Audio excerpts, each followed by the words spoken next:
Ini adalah Tanjung Priok, pelabuhan Indonesia terbesar dan tersibuk dengan bongkar muat peti kemas terbanyak ke-22 di dunia, menjadikannya salah satu gerbang utama arus barang ekspor impor dan domestik.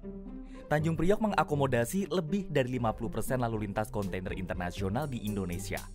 Namun, mengingat aktivitas pelabuhan yang bergantung pada perekonomian, industri ini pun turut tertekan pandemi COVID-19. Di seluruh dunia, pembatasan kegiatan operasional dilakukan oleh banyak pelabuhan yang berimbas pada penurunan arus logistik global. Bagaimana dengan pelabuhan di Indonesia? Tim Jelajah Pelabuhan Bisnis Indonesia yang didukung Dirjen Perhubungan Laut Kemenhub dan beberapa organisasi lainnya berkunjung ke berbagai pelabuhan untuk meninjau perkembangannya di kala pandemi.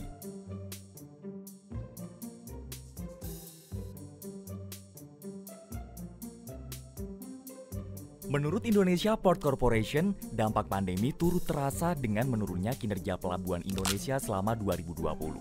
Hal ini tentunya didorong oleh penurunan drastis aktivitas impor-ekspor yang menurunkan arus kunjungan kapal dan bongkar muat peti kemas.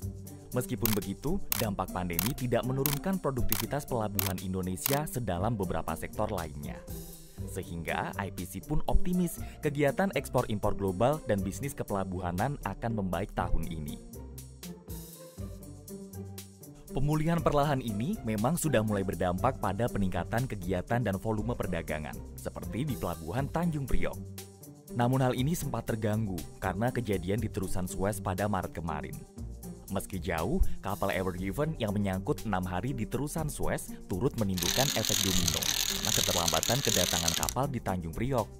Ditambah lagi dengan cuaca buruk di perairan Indonesia belakangan dan kemacetan di Pelabuhan Keberangkatan Internasional Singapura.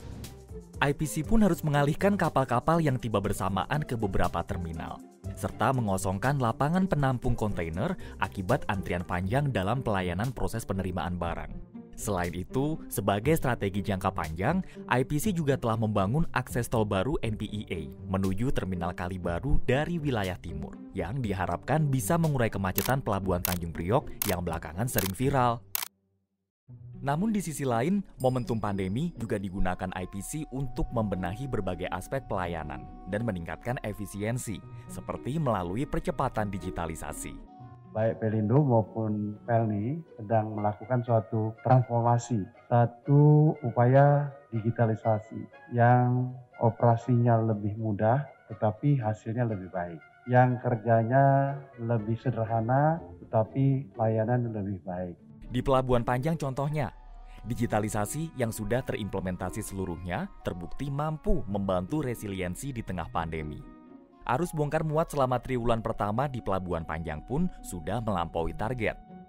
PT IPC Terminal Peti Kemas yang beroperasi di Pelabuhan Panjang dan 5 pelabuhan lainnya bahkan sudah memperkenalkan aplikasi IPC Hub, sebuah platform multifungsi yang menyatukan seluruh layanan kepelabuhan bagi pengguna jasa. Melalui IPC Hub, pengguna jasa bahkan bisa secara virtual melacak lokasi langsung kontainer. Situasi pandemi juga memberikan IPC kesempatan untuk memperbaiki infrastruktur dan memaksimalkan pelayanan. Seperti di Sunda Kelapa yang sedang dikembangkan menjadi objek pariwisata maritim Heritage Port. IPC pun memanfaatkan penurunan aktivitas selama pandemi untuk meninggikan dermaga pelayaran rakyat sepanjang 1.200 meter yang selama ini sering terdampak banjirop. Selain itu, diperlukan juga renovasi terminal multipurpose, dermaga kapal pesiar, pembangunan pasar modern, dan hotel yang terintegrasi dengan area wisata kota tua. Diharapkan, Master Plan Heritage Port Sunda Kelapa yang berfungsi sebagai landasan upaya pengembangan dapat segera terbit tahun ini, agar bisa mengoptimalkan penggunaan lahan dan menarik minat investasi swasta. Seluruh upaya ini dilakukan untuk meningkatkan pelayanan bagi pengguna jasa pelabuhan yang terus bertambah. Menteri Perhubungan menyampaikan, bagi Indonesia, pelabuhan memang memiliki peran vital sebagai penggerak perekonomian, terlebih karena status Indonesia sebagai negara maritim. Selain menjadi penghubung jaringan transportasi, pelabuhan juga memegang peran penting menjadi pintu gerbang perekonomian dan penunjang kegiatan perdagangan.